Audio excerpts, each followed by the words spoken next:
Hey, Star Wars fans and Rule of the Galaxy fans. It is Joe in the pilot seat for episode 247 of the Rule of the Galaxy podcast. We have quite a few of our regular co hosts with us, and we have a special guest tonight. We'll whip it around the room and introduce everybody. But again, thank you for being a part of chapter 247. Just a few more shows, and we'll be hitting the magic 250. Just a reminder to everybody, next week, Adam Bray, author, will be our guest. The week after that, we'll have author and podcast host Stephen Kent and Riley Blanton. They will be our guests. And then the following week on show 250, the one and only Mr. Steve Sansweet from Rancho Obi-Wan will be joining us. So got a packed couple weeks here, and we're starting it off with a banger this evening. But before we get to our special guest, I'll go around the room with the regular guys. Mr. Brent Dykman, who's working on his Star Wars Legion. How are you, Brent? I'm doing well. Tried to branch out to this week into the not podcasting, but it's called Battle Reports world of miniature games. So basically what it is people play their game and they put it up online. So they're called Battle Reports. We used my home studio-ish and just tried to get the recording done. I don't think we're actually going to get it posted, but it was a trial run of the technology. My Geonosians took one on the chin from the Dirty Rebels. Sabine and Leia comboed with some tauntauns to take me out. That's a BA combo right there. Sabine and Leia. That's not bad. I'm glad you're branching out and trying some new things. That's good to hear. Alfie, how about you? Anything new going on? How you doing? Oh, we're doing great. Crazy as always, and the kids are sick, so that's always a plus. Makes things even better, doesn't it? Yeah. Gotta love sick kid season. And I tell you what, I just went through that here in my house. I was down for 4 or 5 days, and it's not fun. Everybody I've been around has been getting sick or talking about family members sick, but kids being sick is never fun. Yeah, Azalea's been in bed for like 3 days, so it is eerily quiet in the house. She'll do that to you. She's the she's the engine that keeps everybody going there. Oh yeah. Thanks for you guys. Like I said, the rocks of the show always being here, people we can rely on. Our special guest tonight, he has been with us a number of times. We are so lucky that he's come back and been a part of Rule of the Galaxy. And, there's so many things that this young man's done in animation, in anime, in audiobooks. I still think it's pretty cool that he was part of the Star Wars Visions Tatooine Rhapsody a few years back. But the one and only, the multi-talented Mr. Marc Thompson. How are you, Mark? Hey, I'm doing great. Thanks so much for having me on. Well, wouldn't miss it. Wouldn't you kidding me? Getting a chance to have you on the show. And as you can see, people are already commenting at the bottom that Tatooine and Scorch Omaha saying hey to Mark. So we appreciate you guys showing up and making comments already. But how's everything? Before we get into everything Star Wars, it's been a while since we've talked to you. How's everything going in the Thompson world? Pretty good. It's kind of bizarre because I'm an empty nester now. So my kids have kind of moved out, and you want some? Yeah, grab some, Bobby. No, he put in his 18 years. He deserves. Just give me a weekend, man. Just one weekend. Oh, yeah.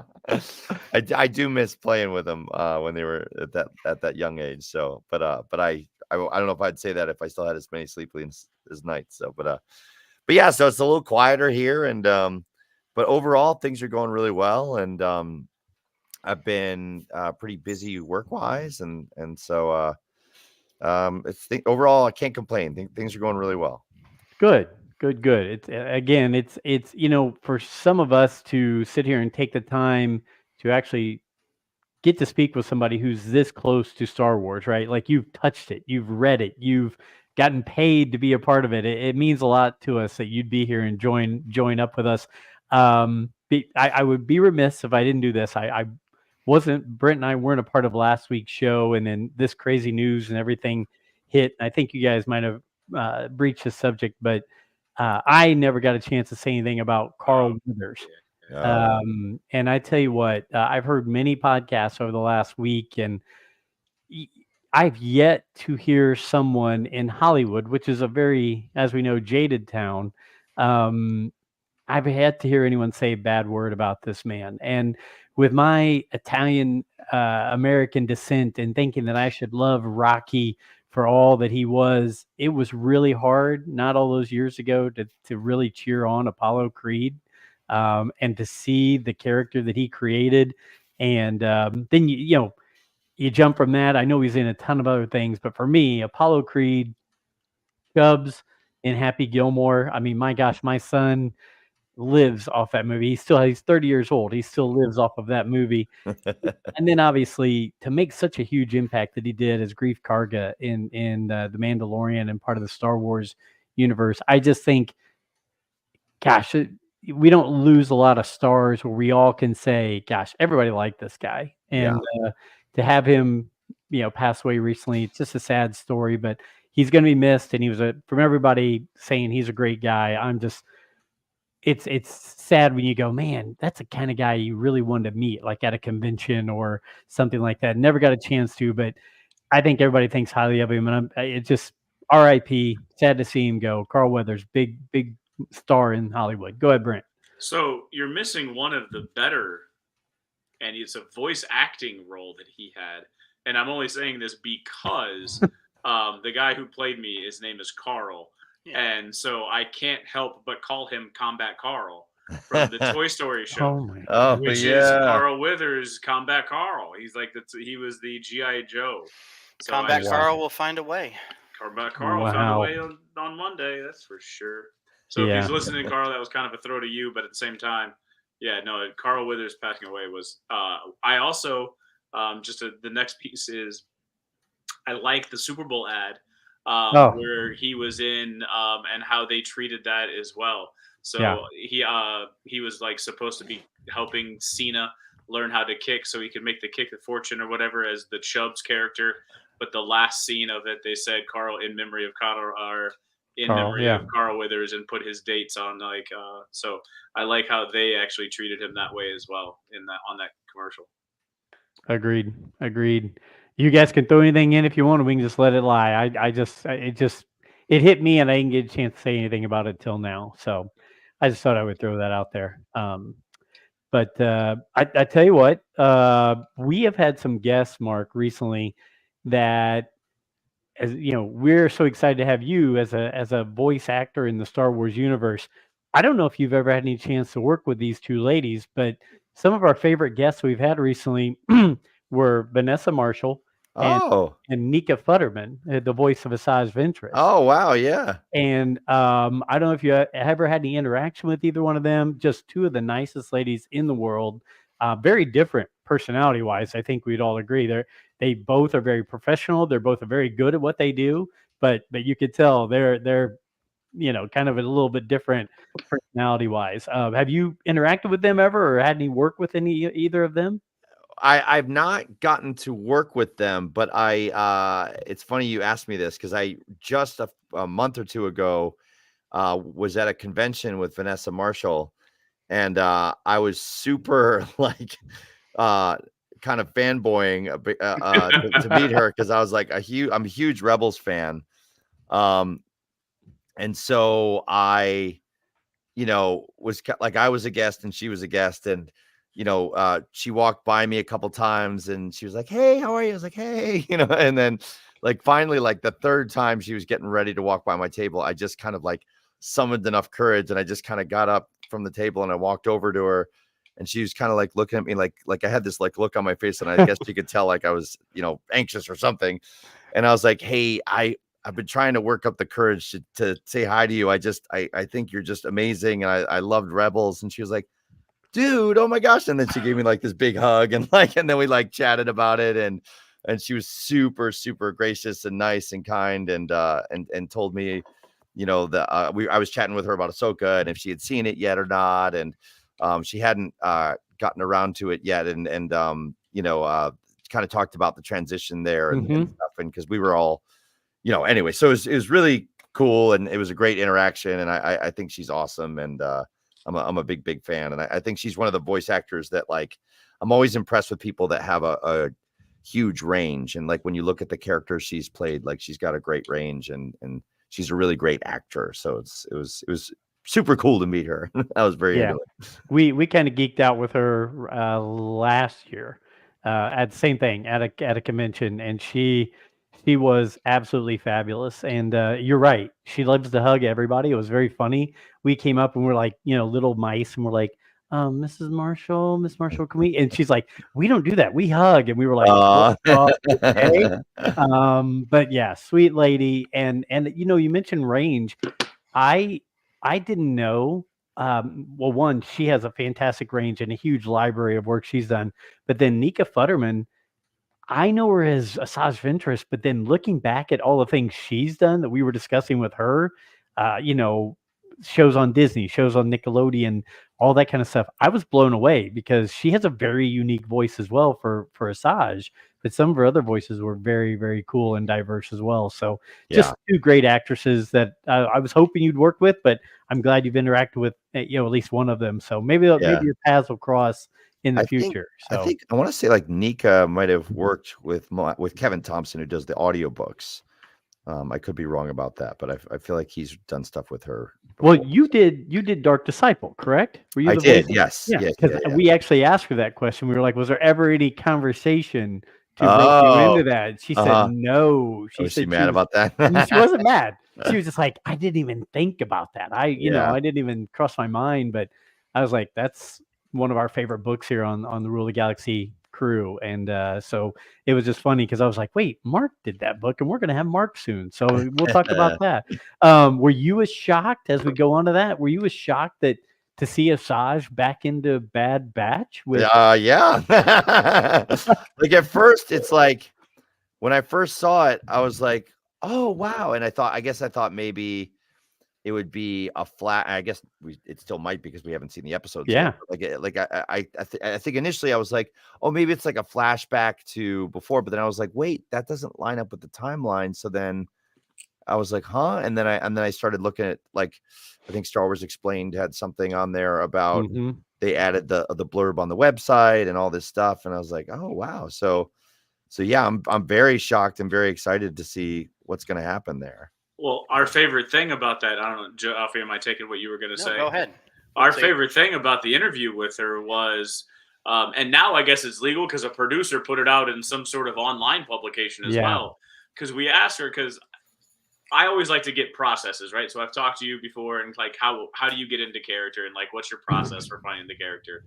And she's just like, whenever the spirit moves me, kind of is like, let the spirit and let the gods come in and like possess me, kind of a style. So my question then was like, how hard was it to come back to that character after like 10 years of being away, if that's kind of your process? And then she's like, well, guys, this is just the appetizer. There's going to be a main course and maybe some dessert too. Oh, right? wow. So she dropped that nugget on us, and we were all like, whoa, we don't want you to get in trouble.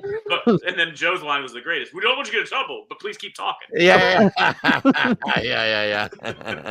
Yeah, we were all very nervous, actually, when she started saying, well, we all, you guys were like, we got a scoop. You're like, oh no, please don't get us in trouble. Right. Don't get you fired. I don't want to get you fired. Like, we're just some schmoes that are sitting around talking about Star Wars. I don't want to get somebody's livelihood in trouble for this schmo comment being made. Oh, that's funny. Exactly. Alfie, you were going to say something, but right before you do, Travis Mitchell, thank you. Easily the most talented narrator of all time. Thanks for your outstanding work, Mark. Thank you, Travis. We appreciate that. Yeah. Go ahead, Alfie. You were going to say something when we were talking about Asajj. Just on Asajj, I agree. It was, kind of out of left field for her to be in the Bad Batch trailer. But if you remember back, she was supposed to be on the Resistance show. Mm-hmm. So obviously they've had a plan for her surviving for not just past Dark Disciple, but well into the future. Oh, I never heard that. That's cool. Yeah, Mark, I think we pulled it up while we were talking to her.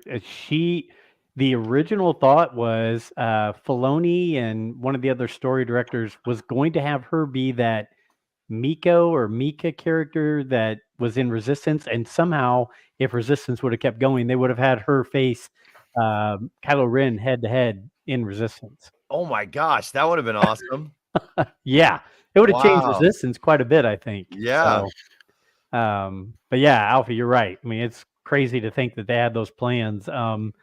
I do have a question. You can tell me if this is scoop worthy or not for you. I was lucky enough. We're going to have John Jackson Miller as a guest right when his book comes out, The Living Force. I don't know if it's wrong for you to say or not, but are you involved with that book and the narration? Or can you say that? I like the pause. I'm reading a yes in the pause, whether it's a Well, yes no, or not. no, I'm we're reading a good. yes into the pause. We're good. I'm reading it right now. So let's Oh, just you say that. are? I'm Oh, that's reading cool. it. Yes. Do you like it? I bet you Mark is reading it too. We are not allowed to give a review until the end of March. Are you kidding me? Did you get a copy that says you have an embargo? I asked. Yeah. I said, I'm loving this book. When can I talk about it? And they said, you're not allowed to talk about it until the end of March, but feel free after that to talk about it. So, so it's really cool. It's all related to a year before the Phantom Menace, I believe, something like that. And you get a lot of depth into all the characters. So we'll review it when we can review it, but I will let you know it's very cool. And I really appreciate John and his publicist for letting me be a part of that. So we're excited to tell more about that later. And Mark, you don't even worry about that. Let's just move on and not worry. I know we talked about ICCC. I was really bummed that we haven't gotten you there the last 2 years. And then I think you said the timing isn't going to work out in 2024, right? Because when is it again? It's October. First weekend of 8th. October. I'm almost positive there's another event I'm going to that I think so. I'll have to check, but because I can't October 8th. Let me just look at my phone real quick because I think it's October 3rd, 4th, 5th, and 6th. I think is when it is. Oh, yeah. Well I'll check because it might be if it's that. I think that's the same weekend as New York Comic Con. Oh no, Corpus Christi. There's 4th, an event 5th, and 6th. Yeah. Yeah, I've got something down for Corpus Christi, so I'm not sure what it is, but I'll talk to my guy about it and see. But I really want to go to that one because I know there's a lot of Star Wars stuff there, and that's what I would really be into. So it's a really fun show. We have a good time. They do a podcast stage as well as cosplay, as well as so much to buy and sell. The 501st, the Mando Mercs, all of them are there doing all that, and they do have guests. Like this year, it was the Rebels crew. In 2020, I'm sorry, 2023 it was Rebels crew. 2022 it was the Clone Wars crew. So we got a chance to meet Anna Graves, who played Duchess Satine. Oh, nice. Yeah, very, very nice lady. Really appreciate that. We didn't get to interact with. We got to be like 20 feet away from Matt Lanner, Ashley Eckstein, James Arnold Taylor. Oh, that's awesome. But we didn't get to interact with them. But that's okay. I will give another quick plug while we're on this subject. The Indie Comic Con. Yes, Indie Comic Con is our Indiana Comic Con is coming up March 22nd through the 24th this year. We were lucky enough to get passes for that. So Brent and Alfie will be manning that show. And I will be in Philadelphia and New York with Mr. D-Doc, our other co-host, and we're going to go see the Italian national soccer team play that weekend. Wow. So I'm going to go visit with D-Doc out in Philly and hang with him for a little bit because he's met up with us here in the Midwest. So, but if you're going to the Indiana Comic Con, March 22nd through 24th, look for guys and Brent and Alfie. He'll be wearing probably Rule of the Galaxy gear. So, speaking of all that, Mark, are there other things coming up that you're attending or going to in the near future? Oh yeah. I'm going to be in Long Island this weekend at the Long Island Trading Card Show. On next weekend on Sunday, February 25th, I'm going to be in Simi Valley, California. There's a toy and comic fest out there. And then in March, if I don't know how far the Galaxy podcast reaches, but I'm going to be in Birmingham, England. So Wow. I'm going to be at MegaCon Live in Birmingham. So Well, I'd love to see Star Wars fans at any and all of those things. So we don't have great contacts in New York or California, but have you ever listened to the podcast Fantha Tracks? yeah, I've heard of it. Yeah. So Mark Newbold runs that, and he is in London, Oh, and he works for StarWars.com and Star Wars Insider. oh yes, So I've met him before. Yes. okay, I was gonna say, if you haven't met him, let me know, and I'll make sure I get you two connected, because he is. I mean, if there's a person who knows about Star Wars who's not like in the movies and in the shows, it's Mark Newbold. Oh, So, cool. Yeah. and he's been with StarWars.com and Star Wars Insider for I think 20 years. So, so he's a great guy. He's actually a guest on our show some. We've worked with him on his show some. He's just great. So Oh, that's yeah, awesome. you should reach out to him when you're heading to Birmingham. I'm sure he'll get you connected with anybody and everybody out there. So, Yeah. All right. Cool. Yeah. guys, I've monopolized everything. Are there questions or anything you want to talk to Mark about? Because I've got questions from listeners, and we've just got crazy topics that came up this week that we haven't talked about. So the only thing I'm going to ask is, you mentioned off the top, and I don't want to get you in trouble, but is there anything that you said work's keeping you busy.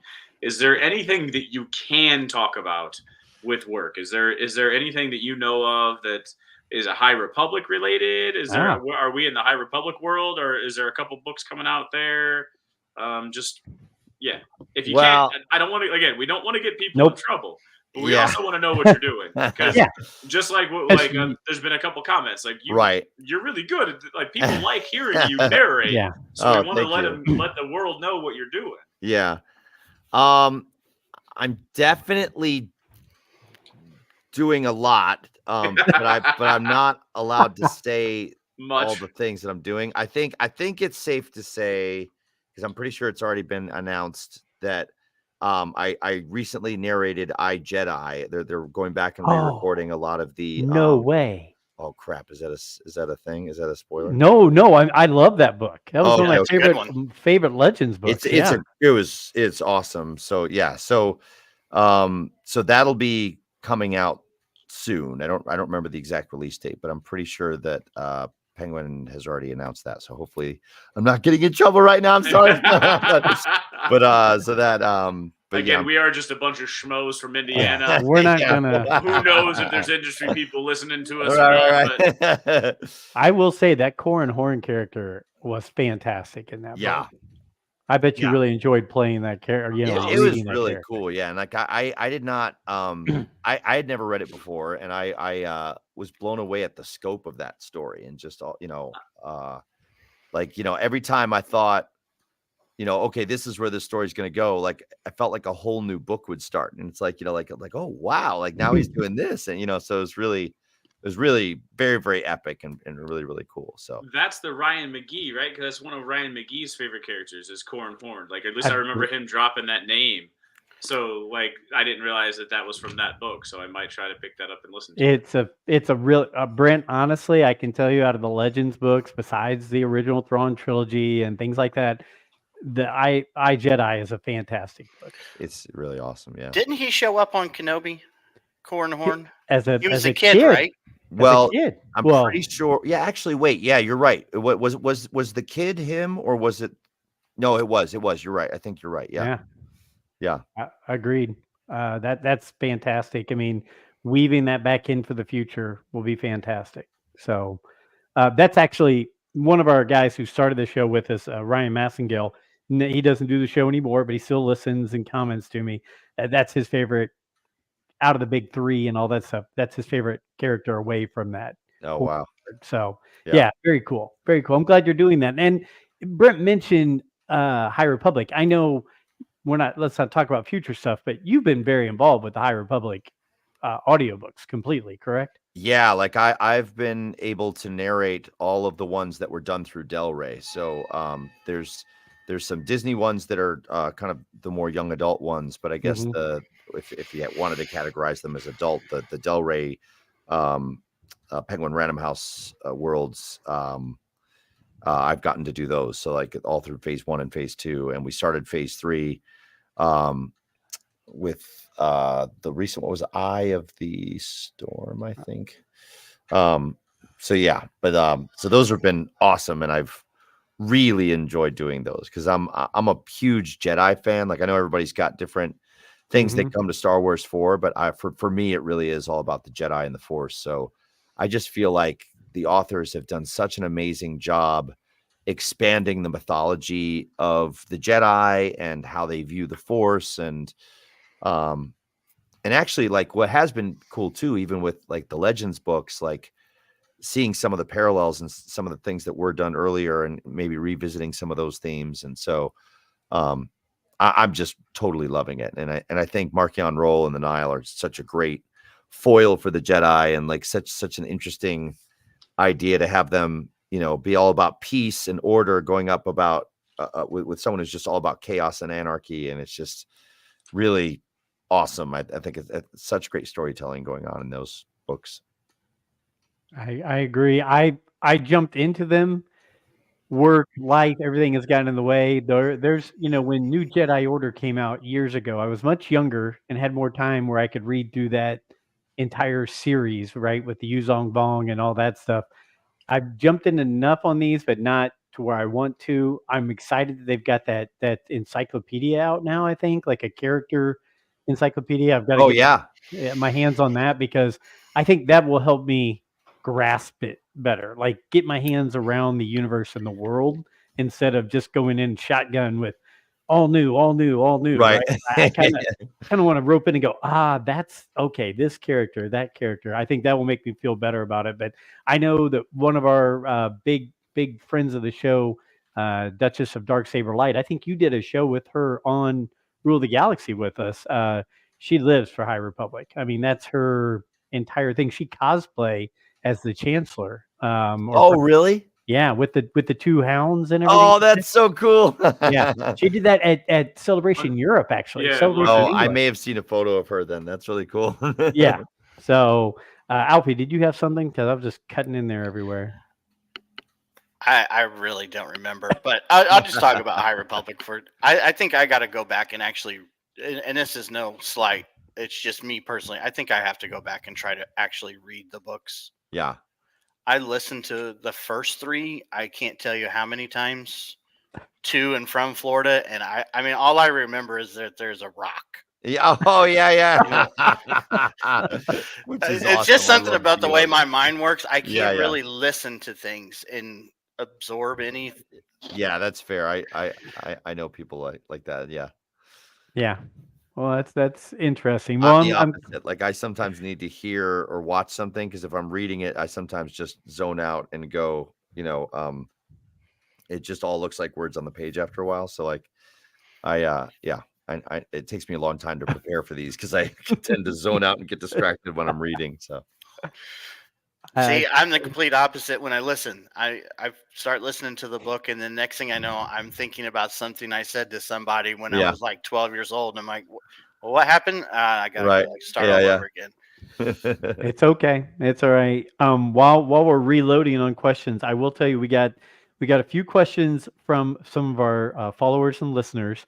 So on Twitter, X, whatever we want to call it today, AP Video is the name of the person on Twitter /X.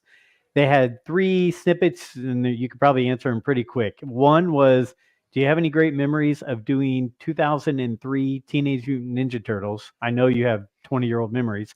Do you have memories of doing the Astonishing X-Men? And last but not least, do you have any memories of Thumb Wrestling Federation? Oh my gosh. Wow, this person really did their homework. Yeah, I mean, I remember all those. Casey was awesome just because I grew up as a fan of the original Turtles. So when I got the call saying, I auditioned for it, and then they finally called me back and said, hey, do you want to do this? And I was just super excited and just over the moon. And I think probably my favorite memory of that, working on that show, was Casey Jones in the comics has a catchphrase, and it's GOONGALA. And I'd never heard anyone say it before. So we got to that line in the script, and I just kind of like tripped over it. I was like, Goongala, and then like everybody laughed at me, and then the director's like, no, it's Goongala. Oh, okay, sorry. So that was pretty fun. What was the second one? X-Men, the Amazing X-Men. X-Men. Yeah, That was Astonishing really X-Men, cool. Yeah, one of my really dear friends, Dan Green, directed that, and kind of pulled me in, and it was we were kind of joking around about Hugh Jackman, like do we want to do like musical theater, Hugh Jackman Wolverine, or like are we doing like I'm the best at what I do, and so like we were kind of joking around about all that, and I just remember like we at the time it was one of the first times people were trying to experiment with like a motion comic, and there was maybe hopes that would become kind of the new evolution of comic books, but it just kind of fizzled pretty quickly. So, but I was pretty proud of that one because obviously the storyline's really great, and it was really neat to work on that. And then Thumb Wrestling Federation was pretty bizarre and awesome, and just I'm just shocked that anyone knows that, and that you I gotta look are this aware of up. that. It's Yeah, pretty great. seriously, you gotta tell me, like, you gotta go into a little bit more detail. On Yeah, that we one, have no idea what that is. First of all, that sounds fantastic. Yeah, And I need to know more because they hit me from left field on that one. So, right. It was what is- basically like it would be close-ups of people's thumbs, and they would like Oh my superimpose gosh. faces Time on to there. thumble. Yeah, yeah. And we would do the voices of the thumbs, and it was a over the top kind of crazy. So humor what and time stuff, frame so. was this? Was this like college? Was this? Yeah, it must have been like early Man. 2000s or late. It Yeah, says I think it was early 2006. Yeah, early 2000. Yeah. So that was Yeah. after Daria. Yes, that was after Daria. Yeah. Wow. I knew you were high on the Daria comments, Brent. Last time we had Mark Oh, on. no, it's- You I brought mean, it it's up just- before. Yeah. Well, no, it was just that's what he got started on because he had like I remember some of Mark Thompson's backstory. Yeah. He auditioned as a vampire because Yeah. Oh, they had wow. an ad. They had an ad up on the newspaper, Yep. tore it off, and then called him in as the vampire. And they You called him in remember. for So yeah, and then that got him Daria. Yeah. That's awesome. Come on, man. Hey, I I remember got our you. guests. that's right. We've got it all. We saved all 247 episodes, Mark. We go back and listen from time to time. Before we go to some more questions, I'll just throw out some Star Wars topics from this week. It seems like the person that wants Mace Windu alive more than anybody else is Samuel L. Samuel L. Jackson. Jackson. So great. I would be down for that. I would love that. I think that would be cool. I would be down. I'm Go not. ahead. Go Okay. ahead, one at a time. I would be down if it was one, Samuel L. Jackson's voice, and two, that if it was in the timeline.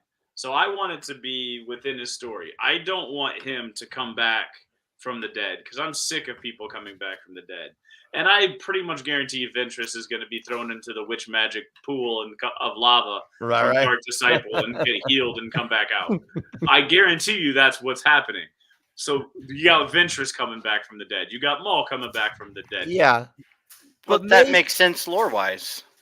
Because Yeah, witches. I know. Yeah, that's true. I just don't like Mace- that part of it. But keep it Mace in the flew timeline. out a window though with one Mhm. hand. He's a Jedi. Like it doesn't make sense that he's dead. It's not like he couldn't like Anakin flew into a speeder and like there's not some speeder that would have caught him, or he could have redirected and slided down the side of a building somewhere. Like it's not that hard for me to believe that he could have survived that.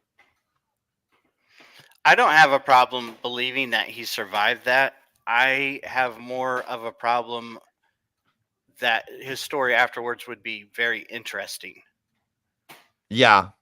Well, yeah. Because What's he gonna do? Mace's where- whole thing was he loved the Republic, and that's why he fought. You know, if you go back to the novel, that's why he fought so hard against Which Darth novel? Sidious, Revenge of the Sith. Oh, okay. So you're going back to your favorite novel. Well, I'm just going to the source material of Mace Windu. Okay, that was his. Well, he also has his own Shatterpoint. There's a book, Right. Shatterpoint, right. which was just So about him. if and the fighting. Republic is destroyed, what does he have to fight for? Why? And it's a question that eventually you're gonna run out of reasons of why Jedi did not join the rebellion or did not fight the Empire. I mean, all these storylines are getting used up. is my point. You've already done it before. So more than likely he'd be like some of the other Jedi or the clones that just kind of disappeared into society. And how interesting would that be? Maybe a season. I don't know. Yeah. And the idea that at some point he comes back with a robotic arm and a purple lightsaber and he's all scarred up. I mean, yes, that would be cool in the moment. But afterwards, to me, it would be like, But we already did that with Kenobi. I know. I I mean, just would love to see him, like, I think you could have him face Vader. I think you could have him hunting down Inquisitors, and the justification being the same thing with all the Jedi in that time period is that you have to stay hidden. So the reason we haven't heard about him until now is that, he's having to stay undercover and plot, some way to come back. And so I could see it work. I would think a more interesting story would be him being hunted down by Boba Fett. Oh yeah, that would be great. Yeah. I would like that.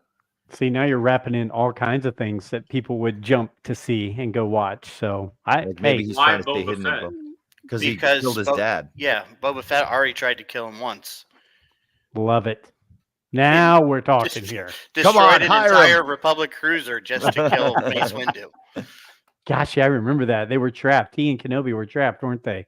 R2 had to go and get Is him this a out. Clone Wars arc? Yeah, Yes. the young Fett disguised himself onto the ship as a clone cadet.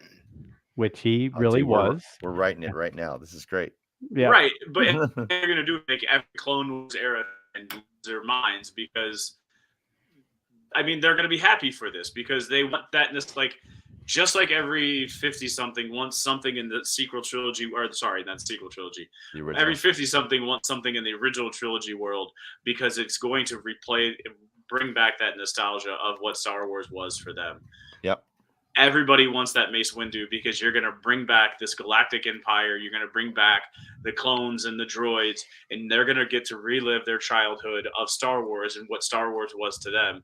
So you're going to tap into that nostalgia. If you want to print money, go ahead and do it. I'm gonna watch it. I'm not gonna sit here and say that I'm gonna be like, but like, I want people to die. And I want new, right? Like, I'll sit here. I've said it since we've been on the podcast.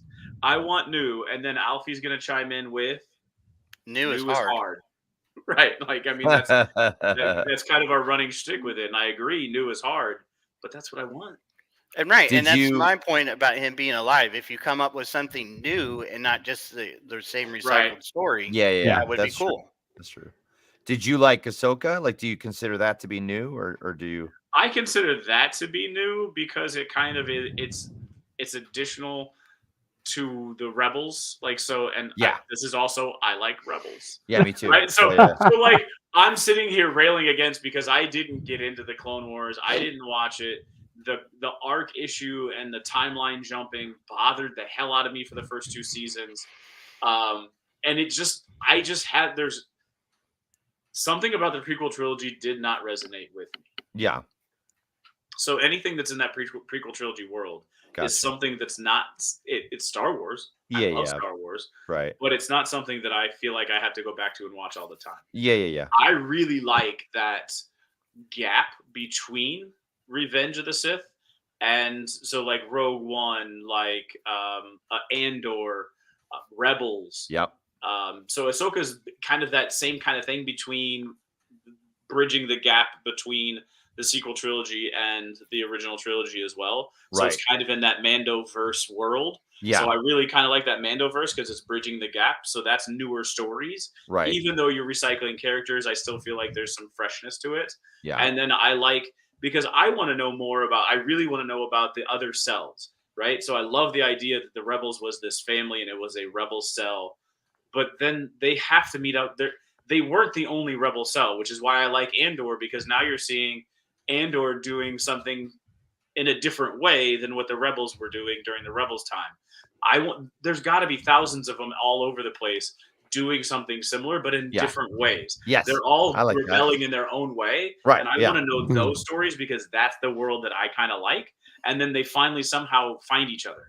That's a cool perspective. That's a cool way to think of it too. Yeah. and it's kind of true to life. It's like everybody all over Earth is trying to do things to make the world a better place, and then if they can find each other, and that's great. Right. Well, Brent, you brought up us 50-somethings liking nostalgia and things like that. There's a bunch of 30s. Everyone likes it. Everyone likes nostalgia. It's just, what is your nostalgia?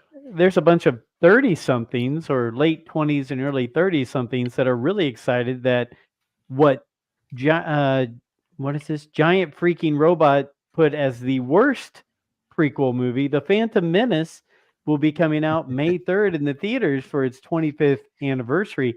Personally, I love The Phantom Menace. I don't know what giant freaking robot's worried about it being the first one, but to go along with it, so we've got that coming out on May 3rd.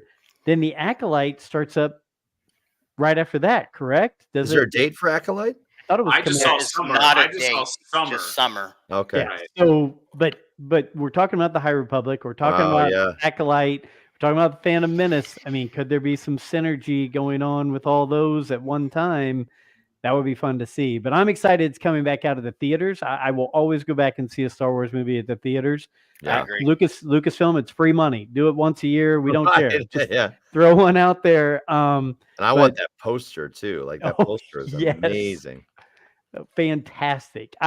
You know what's sad, and not to bring depression into it, but what's sad is all the promotions going very well, and you're seeing these Empire magazines and all that kind of stuff. Gotta love him. I wish Jake Lloyd could be celebrating a little bit in this as well. Oh yeah. Wouldn't that be great to see him get the welcome back of people to say, hey, I really loved watching you in Phantom Menace. Like they're really on top of Hayden right now as much as they are. Jake needs a little love out of this, I think. But is anybody else going to go see it? I'm guessing we'll all go see it. I'm going to go see it. Is it for sure coming out? Because I thought it was I thought it was part of the rumor mill situation on social media. Sure. That somebody just made a thing and said, hey, this is happening. Wouldn't it be cool? There hasn't been any theaters announced yet, but it was an official announcement that it's going to be out. Yeah, I mean, I'm excited for that. I'm excited for Acolyte. I don't know what to expect from Acolyte. That's one of the ones that I know the least about, except that realm that it's in. So that's why it's going to be the best. Wow. The more I feel like, the more I know. No.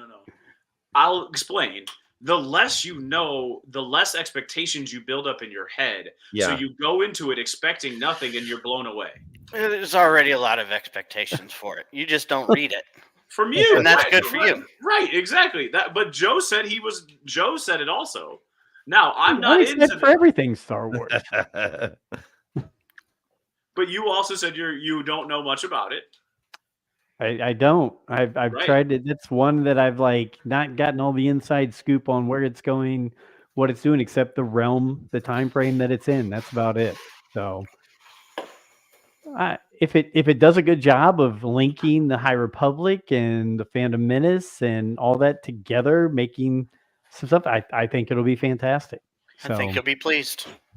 I think it's going to have one thing that all Star Wars has always needed: a Wookiee Jedi. Yeah, agreed. and if it has a Wookiee Jedi, I'll be happy. That's right. Brent, we'll get Brent his first 6-inch Black Series figure of the Wookiee Jedi. Mark, we're going to keep using you as much as we can here with these people's questions, so be ready. More memories that people are asking about here. Oh, please be something like thumb wrestling. I gotta go watch that. The Fantasy Baker podcast, they asked your memories of your time with Yu-Gi-Oh! Oh, yeah. They want to know more memories or good thoughts of One Piece. Oh, wow. So you were on One Piece? Was it an animation? Yes. Okay. Go with it, because I don't know. Is that a boy band? No, One Piece is an anime. Wear matching costumes? It's an anime that has turned into a collectible card game. Yeah. And they had I think it's a series. Yeah, on Netflix. On Netflix just recently. Yeah.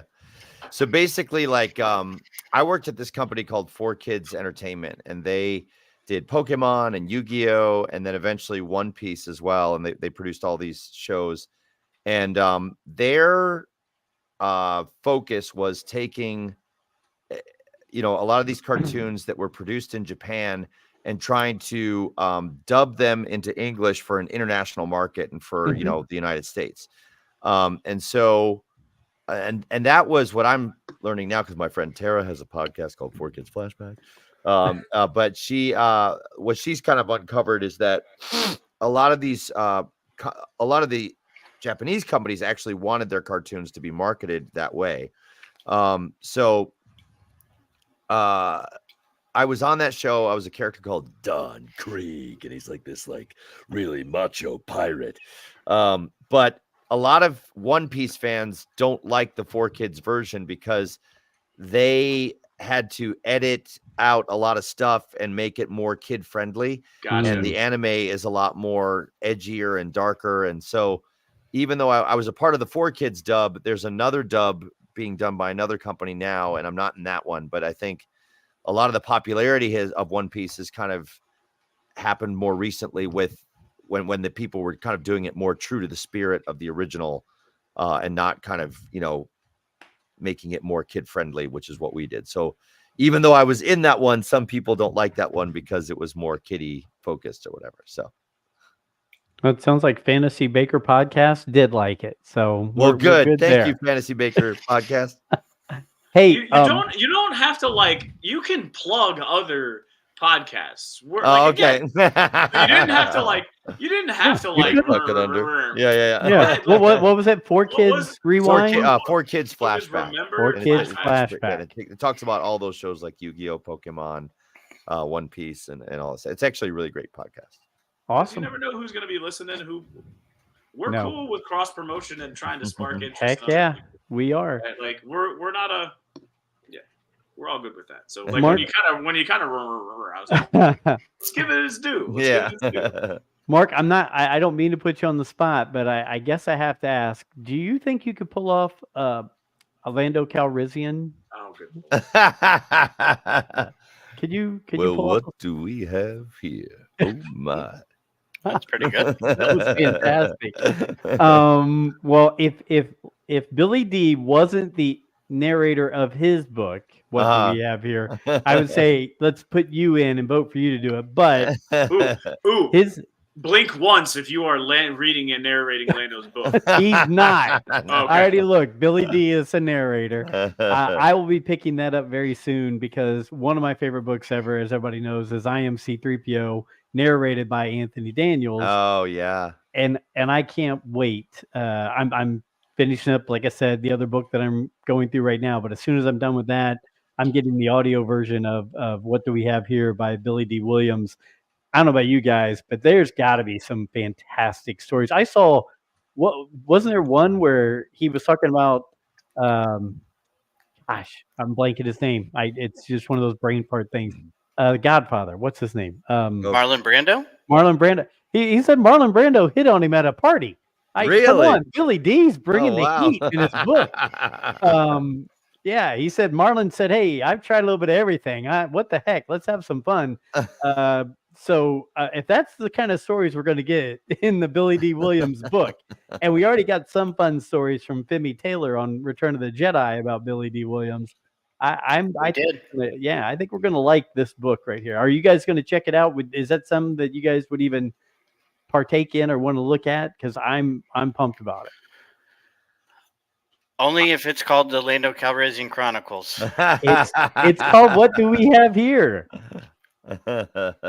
Yeah. I'd be curious. I tend to be pretty busy with preparing whatever books I'm working on, so it's hard for me to read anything else. I kind of have to read for my job. Yeah. But I would be curious to hear some of his stories and stuff. So yeah, no, I tell you what, Mark, we'll send them your way. I'll give you my Kindle password to sign on and go check it out. But actually, I don't even have Kindle, so I was just making that up. Anyway, I'm excited about that book right there. Another book that got brought up recently that just blows me away to think about it.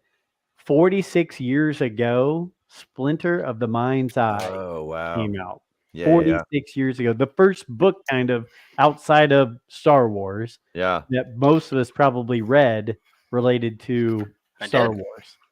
I think I borrowed it from you, actually. Probably did. But it's I definitely read that. come on, Splinter of the Mind's Eye. What would have been Star Wars 2. Wow, Star yeah. Wars 2 right here if it wouldn't have been as successful as they wanted it to be. So it's just hard to think that was 46 years ago that That's came out. crazy. Wow. So yeah, just a little craziness. I was a little upset. Some other Star Wars news just throwing out there. Director Krennic, Mr. Mendelsohn, said he was not given a call to be in Andor 2. Oh, really? I was kind of hoping he'd be in there. Yeah, that's I a don't know. missed opportunity. I think he was fantastic in his role. Yeah. No, I would have loved to have seen him in that. That would have been great. Another bit of story here, and we were talking, Mark, you were talking about things being edited out and chopped out of the 4Kids entertainment stuff, or One Piece. I have a feeling there's a reason why this was chopped out. Ian McDermott, friend of the show, came out and said, yes. Oh, Yes, Palpatine, yes, Palpatine has sex. Yes, Palpatine has sex. Come on. yeah. Come on. And then he Um, follows up with, I don't want to visualize that at all. So let's just. Yeah.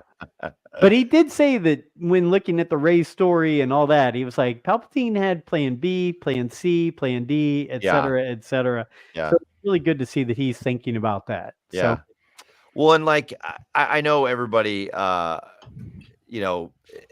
makes fun of the somehow Palpatine returned, but like coming from the book perspective, when we did the Aftermath trilogy, there were things even in those books, even before episode 7 came out, that indicated Palpatine was having plans like that. And if you look at the Battlefront game and all the things, that there were plenty of clues that that was happening. I think the films were maybe trying to throw audiences off that sense, so it'd be more of a surprise. And but yeah, so there's a lot of indication that he did have those plan B's and C's and D's and stuff. So agreed. Alfie, I don't think that line would have become the meme that it did if more people realized that his broadcast was, maybe if they shouldn't have just relied on it being on Fortnite and put it out on somewhere else. Yeah. Which, does that mean Fortnite is canon? Canon. Yeah. Oh my gosh. Must be. I think it was either Scott Ryfin or Steve Glosson on our show said, if at the end of The Last Jedi, they would have been trying to get a transmission in the Falcon as they were heading off. Oh, that would have been cool. Would have come over the speakers of them picking up the Emperor's voice, making that announcement. They said then they could have bought into. They would have been like, more people would have been like, okay, this is going down now. So yeah. I don't know. They didn't know they were going to do it. Yeah, that's true. They didn't know they were going to do that. Well, they could do it on Disney Plus now. They could edit McClunky in. Yeah. They can put the Emperor in at the end of The Last Jedi. I was just watching something that when Wayne's World, for 30 years, the Stairway to Heaven riff, they took it out because Led Zeppelin wanted $1,000 for 2 seconds worth of playing. No, $100,000. Led Zeppelin wanted $100,000 for 2 seconds worth of playing. So when they played it on TV and put it out on the VHS copy, they destroyed the riff. And then just 30 years later, when they re-released like the Wayne's World 4K, they put it back in. So I guess they do it for a lot of stuff. Wow. Interesting. And I asked you, Mark, if you could do a Lando, and I wasn't even thinking. I have the audiobook of Heir to the Empire, and you did play Lando in those books. I mean, so I remember telling these guys in the past, man, Mark does a really good Lando. And it was Travis, thanks for reminding me, because here I was trying to play it off, talking about Billy D's new book, and it was right there in front of me. So with all the books that you've done, because you're well over 100 Star Wars books, right? I think so, yeah. Like you're north of 100. So is there a character that you haven't played? And then, like, is there a character that you haven't played that you've always been like, man, I want to do that voice. Not that I can think of, Okay. because there's. I mean, I feel like there's not, but I was like, yeah. when you do I 100 mean, books. I don't actually. I don't think I've done Ahsoka, but I don't think I would do Ahsoka justice. So. What about Zeb? Have you done any of it? Because I know you did. Oh yeah, I know actually, you did like the New Dawn or whatever they call that damn book with all where they were. Dawn is yes. great with Whatever the name of the book is. the guy who passed away recently, Gottlieb, Gilbert Gottfried. The Oh, Gilbert Godfrey oh, voice. oh. That was amazing. Yeah. But Yeah. Yeah, But- you're right. I haven't done Zeb, and I would love to do because Zeb. it was actually. just Hera and Kanan in that Yeah. book, and Yeah. it was basically how they started. So I was curious if there was anybody that you haven't played that you would like to give a shot. Yeah, you're right. You're right about Zeb, and I would love to do Zeb. I think, because I love Rebels. Like, Rebels is probably my favorite of the animated stuff that they've done. So Why is that? So I'm curious if you can you vocalize or put that into words why you think it's your favorite? I really fell in love with the characters. I love, again, like the like, I think, okay, so like I loved Clone Wars as well, but I think I like Rebels better than Clone Wars because we were following a much smaller cast of characters and we were with them the whole time. Whereas like Clone Wars, like you'd be, a lot of times you were with Obi-Wan and Anakin, but then you would go off with like and have an arc with, Plo Koon, or an arc with Mace, or an arc with, the different ones. And so it didn't feel like Gaston. yeah, Neither Gascon. I didn't feel like I got to know them as much. I mean, obviously you get to know Obi-Wan and Anakin and Ahsoka a lot. And so I did love it, but there was something about Rebels that felt like it was breaking new ground, to your point, and it was like, a new story, and Kanan's death just rips me apart every time I watch it. And I just really, there's something about it I really, really liked. And I like the humor in that one a lot. So I just thought it was really great. I think Brent has always said the found family storyline is fantastic. I would agree with him on that. And I think there was such growth in the characters and their storylines from season 1 to season 4. Like, each character had something that broke them, that make them grow, all that kind of stuff, just in those 4 seasons right there. So and they took agree. the time to allow that to happen too. Yeah. Where I feel like they were trying to do a lot of cool crap in Clone Wars and the arcs that I've seen, like every now and then, where I feel like they allowed the Sabine story to take place. They allowed the Ezra story to grow. They allowed the Kanan and Hera love affair to grow and blossom.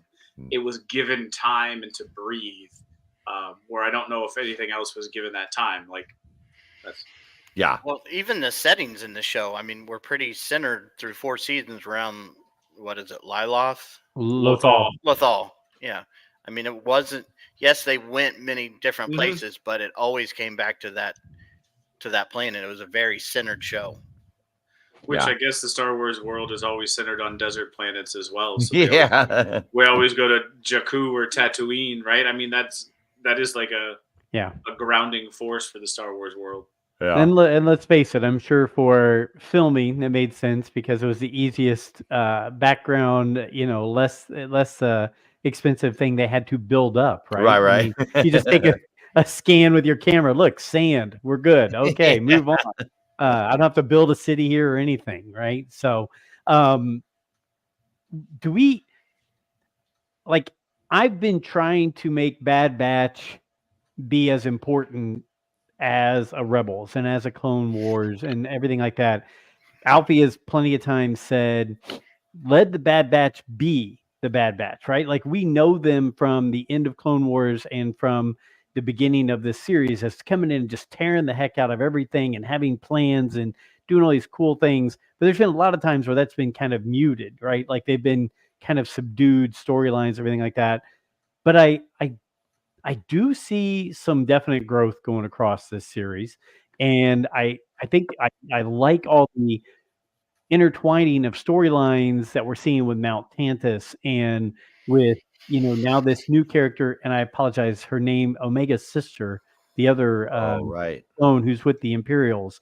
You know, there's a lot of storylines going on. Then losing Tech, right, where there's a lot of storylines right there. Echo wrapping in the Clone Wars back into this. I mean, there's a lot of good things going on. I'm really hoping, and now that we see Cad Bane, Fennec Shan, Asajj Ventress, we saw Chopper, we saw Vader, all in previews. There's some serious stuff that could go on, and it's in that meaty area, Brent, that you're talking about between episode 3 and episode 4. Yeah, but bring Tech back. Make Tech great again. Like, He can't come back. His role is filled. These shows, you're only allowed one specialized person per role, and that's why either Tech or Echo had to die, because you can't have two people that only open doors every episode. You can only have one door opener. Tech. Everybody, D-Doc, and you love Tech. I get it. Tech it's was a okay. great character. He was. There was a lot of duplication between It him sucks and because Echo. because when he Yeah. he gets a character arc, he gets a pretty decent arc. He taps into a world that I've kind of been exposed to. He taps into the ASD, the autism spectrum disorder characteristic, and he does a lot to try to give people that, if you are watching it with that in mind, and I did, like, I kind of, so you go. He talks about perceiving the world doesn't mean that it doesn't hurt. I just express it different. Yeah. Which is exactly what the autism spectrum disorder world is trying to do. And then 3 episodes later, you kill him. Yeah. He got a love interest that episode. Yeah. And, Yeah. you know, I think looking at this series, if you think it's going to have any type of happy ending, I don't. Oh, yeah. Well, I mean, they're think going to you're go in for to they're going to go to disappointment. Boca Raton. They're going to go to that island in Boca Raton and retire happy. This is just like Yeah. the Mace Windu story. How do you end this and just say, okay, they survived and they're off somewhere being farmers or, you know, relaxing on the beach? That's not their characters. Yeah. Why would the Empire ever stop hunting Omega if she is known to be alive? Right. I think Who's to if say there that was she's to not be a alive? logical ending to this series, it would be that they all die except for Omega, and she's still working for the Empire as a cloner. And that eventually, just like Galen Erso, her revenge would culminate in Rey. Yeah. D-Doc joined in. Boca Raton, baby. So he is here. Sorry about that. Adam Parker, great point. He just listened. He has finished listening to the Aftermath trilogy. So kudos to you So again, you're Mark. saying- He's so you're throwing out saying more that- stuff for you. I'm still trying to wrap my brain around Alfie. I'm sorry. So you're saying, Alfie, that if they're okay, everything from Bad Batch up to Mando to the sequel trilogy is going to cloning, right? So because we had cloning Gideon, the Emperor, 'cause right? we had, So well, if she and we had was Gideon getting cloned, right, if she was to insert her DNA into this project Mm-hmm. as, let's say, recessive gene, that eventually, if he's cloned enough times, would result in another chosen one, the actual opposite of Palpatine. so you're saying Omega is Rey's mama? No, not necessarily your mother, but just Yeah. a genetic relative. I can see that because they have, like, it wasn't the storyline. They kept splicing the DNA to finally get Rey's father, who then produced Who Rey. Was So on and seen so as an forth. outcast because he wasn't force sensitive. He actually survived Correct. as a normal person, but was not capable of housing the Emperor's. I don't really know exactly, but the way I took it was he wasn't capable of transferring the Emperor's essence to him. Right, which is why the Emperor sent him bye-bye. Right. He has the kid, and then Emperor finds out, hey, his kid's force sensitive. Let's Right. go hunt that lady down and bring her back because I need that girl. Who eventually kills him. Yeah, a few weeks ago when we saw this was all coming, I asked the question: is Bad Batch season 3 going to end like Rogue One? Are all everyone wiped out? does a cartoon finish with every character we've just seen that's supposedly on the good side just being wiped out, but for a greater cause, Right. right? I mean, I can't see where any of these clones make it further on. I don't know how Omega does either. Well, And that's my you've got point. It would three be of a them. disservice to the story if they did survive. You got 3 of them that survive, and they go hunt down worms on a different desert planet. Yeah, Rex, Yeah, Gregor, Rex. and Wolf. Yeah, You got at least 3 that'll survive and get fat hunting down those worms. yeah. The Jaws episode of Rebels. Alfie brought up an idea that I really liked. And again, we like to speculate here, Mark. Mhm. We just throw spitballs at the wall, see what sticks. But with Asajj coming back, and with Quinlan Voss being mentioned in Kenobi, do Asajj and Quinlan work together to do that? The path, right? Path. The path that they're talking about in Kenobi. Ooh. And at some point in time, does Caleb Doom, who becomes Kanan Jarrus, does he show up in the first episode of Bad Batch and somehow show up in the last episode because Chopper is in the Bad Batch? Do we see Kanan see the end of the Bad Batch after they saved him at the beginning? I'm calling that. Hera and Chopper were wasn't Hera? It was in that Yes. Bad Batch, Hera was in the first season. right? With Yes, with she her- was as a kid. as a Yes. kid, and Chopper was. I think Chopper See, was with her. now it makes more sense than what I said, right? You've been thinking about it for a week, and you're like, wait a minute, he's onto something. We've already established that Well- all these characters interacted with the Bad Batch. I would love to see that, but I'm pretty sure Freddie Prinze Jr. has been on record saying that he doesn't want to come back again and doesn't want to. We have a quote here that is not to defame anyone in the Star Wars world, but what is it? The quote, Alfie, about something being expensive? Cocaine. Oh, Cocaine's an expensive drug. Cocaine It ain't cheap. No, we're just it's a joke. It's Yeah, a yeah, joke. yeah. Do Just not a think that joke. Freddie Prinze is There's just, no implications whatsoever. no, Right, but right. basically what it means is if Lucasfilm says, "Hey, Freddie, the check's this big, can you come do an Yeah. episode?" What did Freddie- Ewan McGregor say last week? He said, I'll- you know what? That Hasbro check, man, that was kind of nice. I'm not getting any checks for Moulin Rouge, but man, this Star Wars thing, it just keeps paying for itself. Yeah, you know what? I will do another season of Kenobi. Mark, it's best for you when we say stupid stuff like that. Just keep laughing and staying quiet because we joke, but we don't want anyone actually affiliated with Star Wars to have them go, "Did you hear what they said?" Just say, Right. "No, I'm just laughing." They're just it's kind of a running joke. We just joke because it's like it is nice to get that call back and say, Sure, yeah, be in another episode, even though you said you weren't. Liam Neeson. I'm not going to do that anymore. That's Not- true. That's true. You not know what? doing it. One more check would be okay. That is true. That is true. I need another IRA before I retire. Yeah, I mean, Call up Lucasfilm. They got anything for me? yes, that would be fun. But I'm hoping. Look, I've really started to like these characters. I mean, there's some good characters in this storyline, and there's a lot of meat to the bone of all this transition going on from Revenge of the Sith to Rebels, and then to Rogue One, and then to Star Wars: New Hope. So I'm hoping this season really will go out with a bang. I hope it will be just full action and fun the entire time with a lot of depth to the story. That's all I'll say. I'm looking forward to season 3 of this. So I don't know if everybody else is, but I am. Oh no, I Especially- totally am. I've been loving it. Yeah. So, Mark, we probably haven't asked you that much. Real quick on some other things we haven't caught up on. It's been a while again, So Ahsoka. What else came between the last time we talked? I know Ahsoka, the full season came and went. I know we talked about it briefly. What were your thoughts on that whole season right there with Thrawn and Balin Skull and Shin Hati and Oh, yeah. everything else? I thought they made some great choices in characters. I thought the story was great. I thought the filming was great.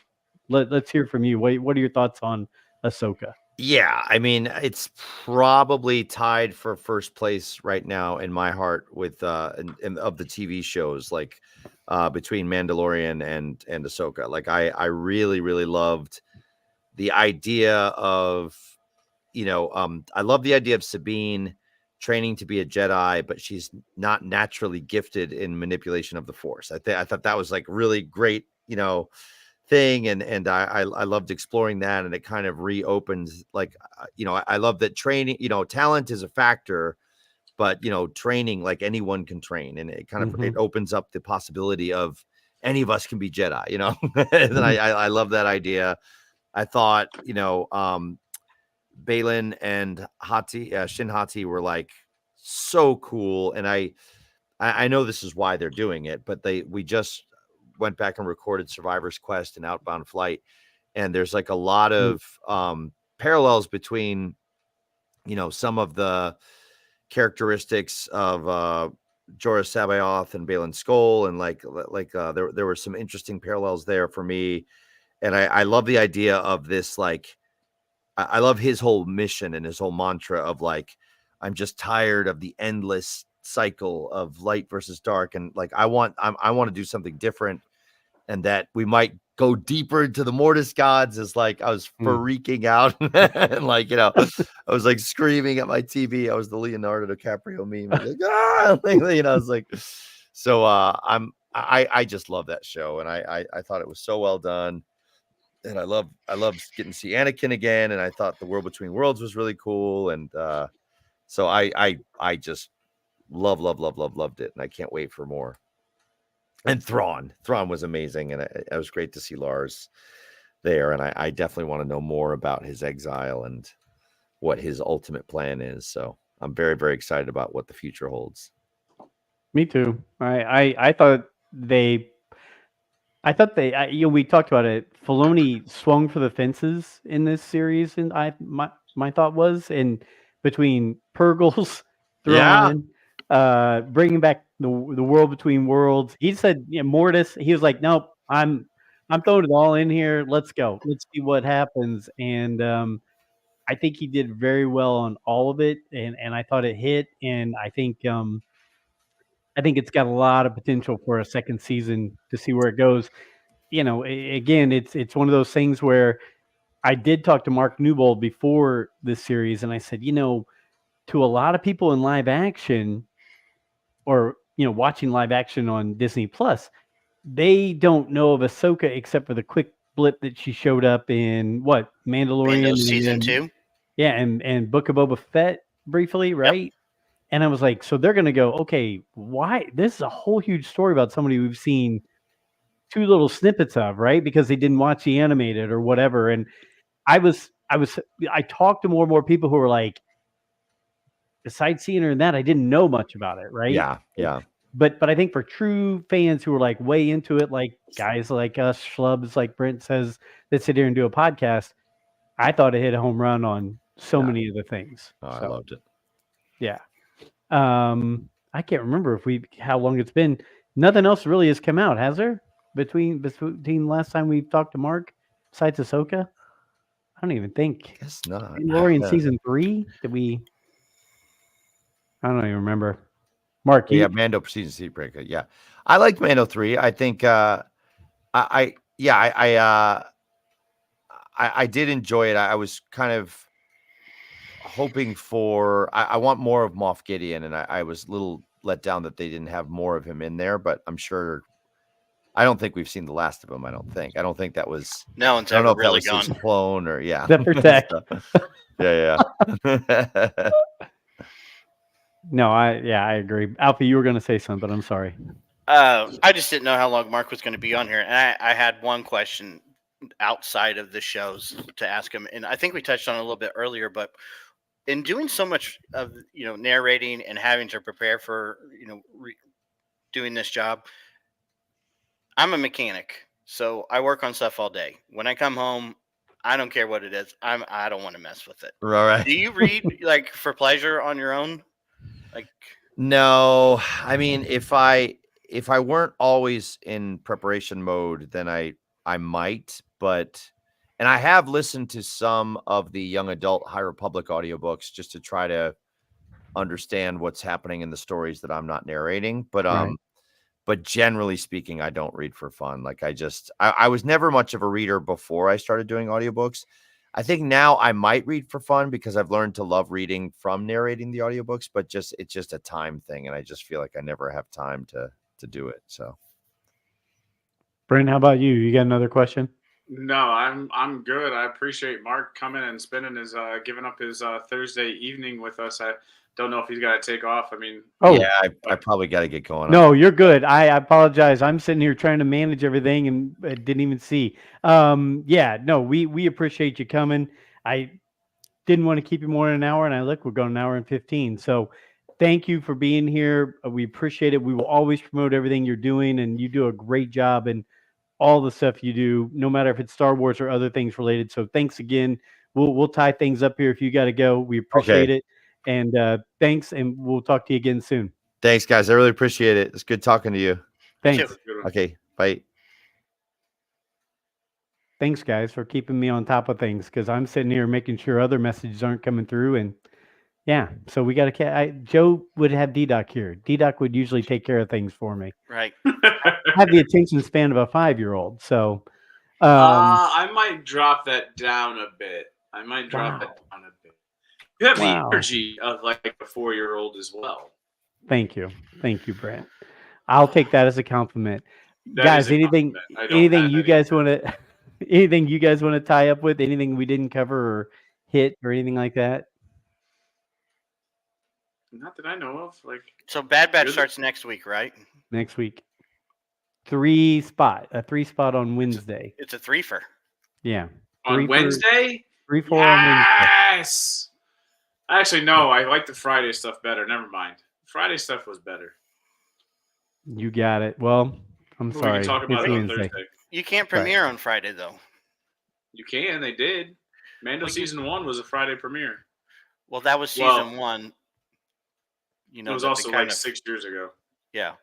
It's got to be in the middle of the week so you can get the internet buzz. Otherwise, it's like the Friday news dump. Nobody talks about it over the weekend.